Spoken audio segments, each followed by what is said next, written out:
Bendiciones, amados hermanos y hermanas. Hoy viernes, cerrando ya la semana, damos gracias al Señor que ha sido fiel y siempre nos asiste y nos lleva en este proceso de crecimiento, de afirmación en una fe transformadora para transformar en su nombre y para la gloria de su nombre.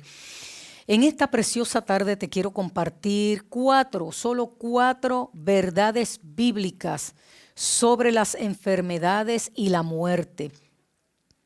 Y mientras solo repasaba estas cuatro verdades, estos cuatro principios que nos comparte Costi Hinn, saqué solamente este breve resumen, pero me gusta esta línea de pensamiento que él plasma en estas cuatro verdades que te comparto en esta tarde. Al final, no siempre tendremos todas las respuestas.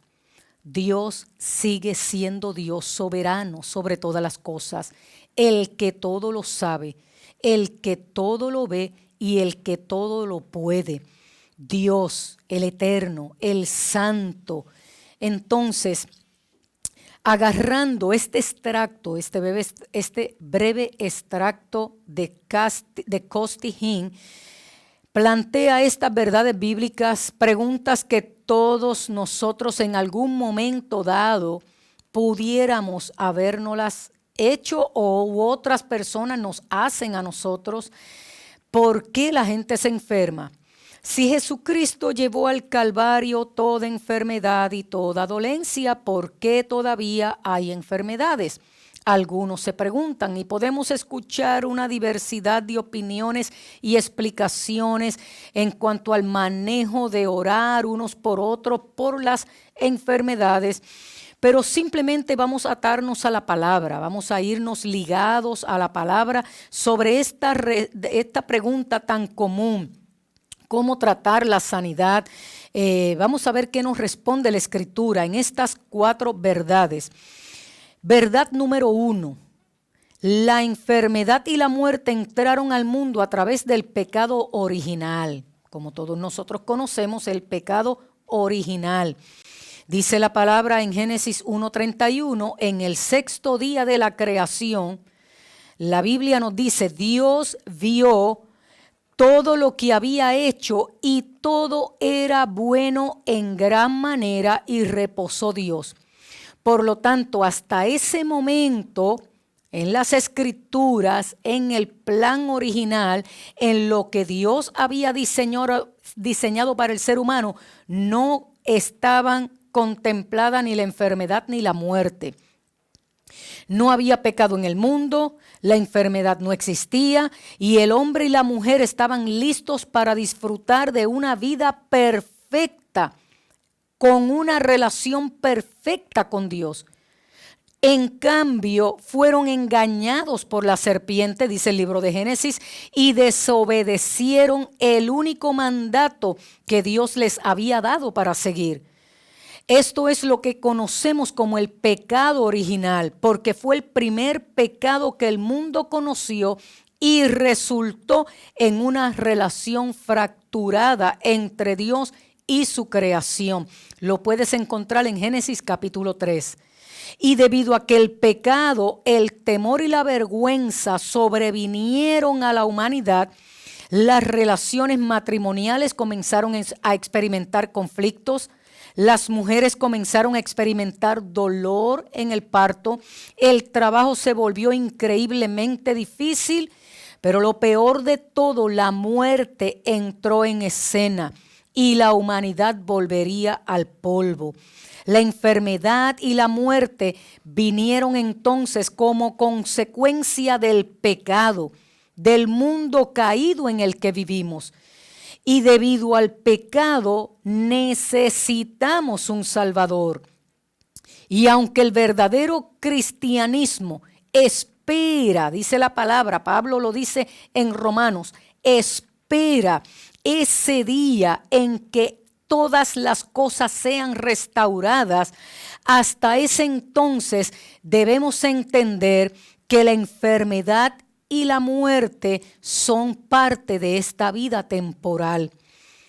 Y afortunadamente en la vida eterna, en la que todos tenemos nuestra esperanza porque Cristo ha sido la primicia de la resurrección y nos ha mostrado el camino y la promesa de la resurrección. Hasta ese entonces estamos expuestos a enfermedades y a la muerte. Aun cuando han habido milagros de sanidad, posteriormente la persona entra en el proceso de muerte. Hasta Lázaro, que fue resucitado después de 4 días de muerto, tuvo que entrar en el proceso de muerte posteriormente. Por lo tanto, nuestro gozo, nuestra esperanza, nuestra fortaleza y fe es saber que en la vida eterna ninguna de estas cosas estará presente, ni la enfermedad, ni el sufrimiento, ni la muerte. Verdad número 2. La enfermedad y la muerte pudieran golpearnos a causa de nuestro propio pecado. Cuando recurrimos a la Biblia, vemos un pasaje bíblico donde el apóstol Pablo dice específicamente que tomar la comunión de manera indigna puede ser una razón por la cual algunas personas están débiles, enfermas o dormidas. Entiéndase por dormidas que murieron. Y esa es una declaración hecha directamente a la iglesia del Nuevo Testamento. Tomar comunión indignamente incluye no tomarla en serio, menospreciar lo que eso representa, no tomar una conciencia seria de lo que eso representa, no examinarnos a nosotros mismos, como nos instruye precisamente el apóstol Pablo, tener motivos impuros, tener pecados deliberados, no confesados, ser amargados, implacables con los demás, o sea, todo lo contrario a lo que representa la comunión y que aún no he sido perdonado. Por lo tanto, esa es una razón también por la cual entran enfermedades y la muerte, como dice el apóstol Pablo en el Nuevo Testamento. Otra razón por la cual la enfermedad y la muerte pudieran resultar de nuestro propio pecado se basa en lo que es la ley de las consecuencias. La idea de que el hombre recoge lo que sembró, el hombre ciega lo que siembra. Si vives una vida desenfrenada, una vida en exceso de abuso de droga, de sustancias, promiscuidad, obviamente estás acelerando tu proceso de vida hacia la muerte. No podrías experimentar algún momento de enfermedad o la muerte prematuramente si sabiendo que estas cosas te llevan a enfermarte y a morir, pero aún así persiste, pues entonces estas son consecuencias que nosotros mismos traemos a causa de esas inclinaciones pecaminosas. El pecado a menudo conduce a este comportamiento. Por eso Pablo en sus cartas exhortaba cuando las personas comenzaban una nueva vida en Cristo a que renunciaran y desecharan esos patrones de conducta. Eso es entrar en un proceso de consagración y de santificación. Entonces, cuando examinamos nuestras vidas y la razón de algunas experiencias desafortunadas, debemos estar seguros de saber la diferencia entre una enfermedad común diagnosticada o una acelerada o autoinfligida. Mis amados, hay una diferencia en lo que pudiera ser una prueba, una tribulación genuina, en donde tú no cometiste ningún pecado, pero de repente llegó un diagnóstico inesperado. Están aquellas enfermedades que a causa de nuestras conductas, decisiones y comportamientos entramos en ellas, pero hay otras condiciones en nuestra vida que no estamos en pecado, no hemos fallado en nuestra fidelidad de Dios, pero nos exponemos a ciertos diagnósticos y enfermedades. Hay una gran diferencia. Y Santiago lo dice, no te sorprendas del fuego de la prueba que te haya sobrevenido. Entonces, mis amados, si te encuentras convencido por el Espíritu Santo respecto a algún pecado que estuviera causando tu enfermedad, como no perdonar a alguien que acarrea unas condiciones psicosomáticas, vivir en amargura, gobernado por ese espíritu no perdonador, y el Espíritu Santo te redarguye y te lleva en un proceso de enseñanza, Él no solo te perdona, te restaura, te libera y te sana. Cuando nosotros entendemos que hemos cometido una falta, abogado tenemos para con Dios. Nos enseña la palabra que Jesucristo, como también habla del arrepentimiento, la confesión y apartarnos del mal, recibimos perdón, restauración. Él nos perdona, Él nos limpia, Él nos restaura si confesamos el pecado.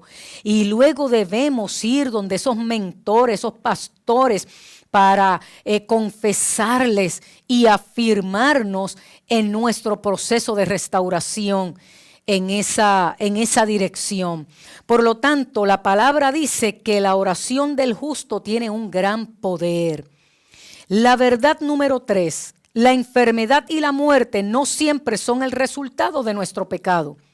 Y aquí entra en esos posibles diagnósticos donde la razón de la enfermedad no es por ningún pecado, ni ninguna maldición arrastrada, ni de familia, ni de generaciones, y no tiene nada que ver.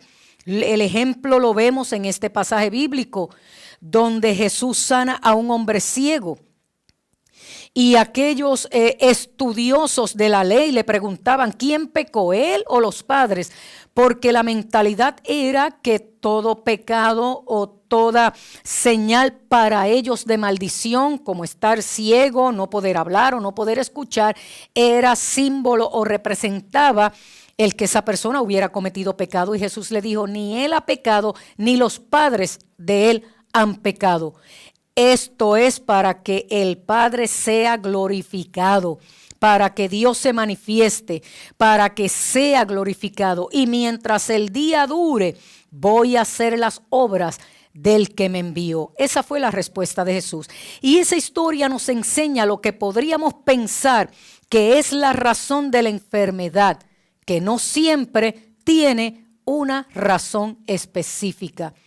Nuestra sabiduría humana finita nos pudiera llevar hasta cierto punto, pero Jesús deja en claro que los propósitos y caminos de Dios siempre están por encima de los nuestros y que no controlamos su plan ni su horario. A veces Dios permite ciertas cosas o determina cuánto tiempo durará una circunstancia en nuestra vida para poder mostrar su poder, su sabiduría infinita, para revelarnos más de sí mismo. No lo alabaríamos por su misericordia si no conociéramos su ira. No apreciaríamos su amor por los pecadores si no nos diéramos cuenta de su odio por el pecado. De la misma manera no podríamos comenzar a glorificarlo por su mano sanadora si no experimentáramos la enfermedad. Y eso nos lleva a la cuarta y última verdad. Esta cuarta y última verdad es: Dios puede usar la enfermedad, incluso la muerte, para su gloria y para el bien de los demás. El hecho que Dios no sea el creador cruel de la enfermedad no significa que no pueda usarla en bien.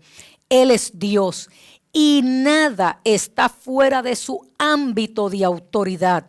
El pecado pudo haber traído la enfermedad a este mundo, pero Dios tiene la última palabra.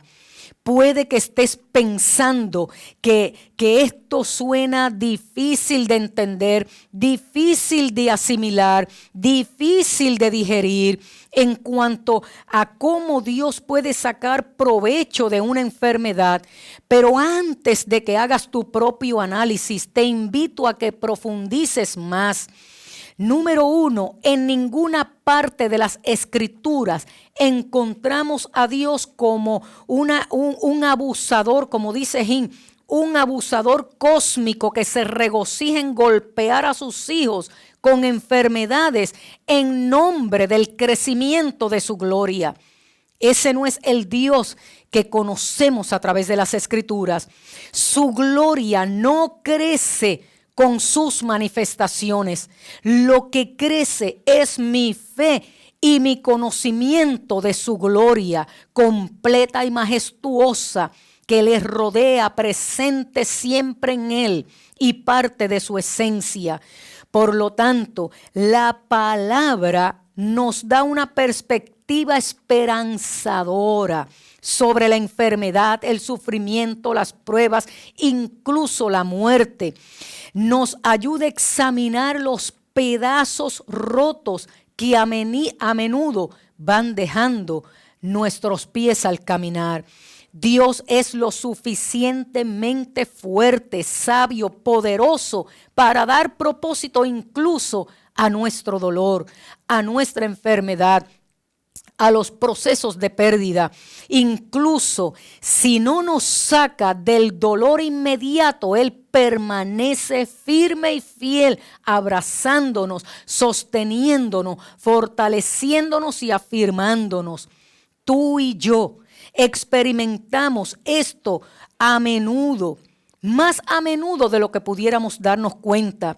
Cada vez que alguien que conocemos, que amamos, muere, se nos adelanta, tenemos esa separación, esa pérdida, pudiera llevarnos a la amargura, quizás algunos hacia Dios, o nuestro aprecio por el regalo de las relaciones en la vida que Él nos ha dado. O nos amargamos con Dios o apreciamos mejor las relaciones y aprovechamos el tiempo para expresar nuestro amor, nuestro afecto a esas personas que amamos. Por supuesto que el proceso de duelo siempre es difícil y siempre trae tristeza y es arduo, pero Él nunca te dejará solo en ese proceso. Además, nuestro dolor a menudo nos hace madurar a un lugar donde podemos alentar y apoyar a otros cuando pasan por lo que pudiéramos estar pasando. Por eso la palabra dice, sabemos que Dios dispone todas las cosas para el bien de los que le aman, los que han sido llamados conforme a su propósito. Y concluyo, ese pasaje bíblico no es de ninguna manera una promesa de que todo saldrá como tú y yo queremos que salga. Dios quiere que entendamos verdades importantes antes de llegar a esa conclusión precipitada. Lo primero es que dice todas las cosas, buenas y malas, fáciles y difíciles, gozosas o angustiosas, todas las cosas. Dios promete que Él no dejará pasar un detalle sin que lo torne en mi beneficio, en mi crecimiento, en mi provecho personal espiritual. Dios no promete que no nos pasará nada malo, pero sí promete que todas esas cosas Él las tomará y las tornará en bien. Y recuerda, ¿de quién es la definición de bueno de la que estamos hablando aquí? Es su plan, es su propósito, lo que significa que la forma en que Dios elige definir lo bueno es lo mejor para nosotros en última instancia. Incluso si no siempre lo entendemos en el momento, todas las cosas, incluye todas las cosas, resultarán en mi bien y en el bien de los que nos rodean. La capacidad de entregar nuestra vida a Jesús es lo que marca la madurez espiritual. Aquí estoy, Señor. haz conmigo como tú quieras. La perspectiva correcta de quién es Jesús, que es el tema que hemos venido hablando desde el inicio del año, hará que levantemos nuestras manos en señal de rendición. Jesús, esta situación duele y no sé todas las respuestas, pero sé que puedes tomar el dolor y convertirlo en un propósito. Y continuemos adelante, hermanos, y digamos, hágase tu voluntad. Tú eres el alfarero por excelencia, yo soy la arcilla. No estoy para cuestionar tus intervenciones en mis procesos. Tengo la confianza y la fe de que tú obrarás en bien y me harás entender. Y si no, también estoy consciente de que no siempre tendré las respuestas, pero la confianza plena de que tú eres fiel y estarás presente en mis procesos, eso nos da paz. Lo que sea que enfrentemos, Señor, contigo y en tu nombre, estará bien. Estas 4 verdades, mis amados hermanos y hermanas, son útiles, pero también son extremadamente humildes. Nos recuerda que dependemos de Él, porque al final no tendremos todas las respuestas, pero ciertamente podemos tener la respuesta. Jesús. Jesús mismo puede y hará que cualquier cosa funcione para nuestro bien. Debemos recordar lo que eso significa. No siempre tendré las respuestas, pero siempre tendré la respuesta. Él es el camino, la verdad y la vida. Y nosotros los justos andamos en fe en Él, por Él y para Él. Sean todos en esta tarde bendecidos y bendecidas.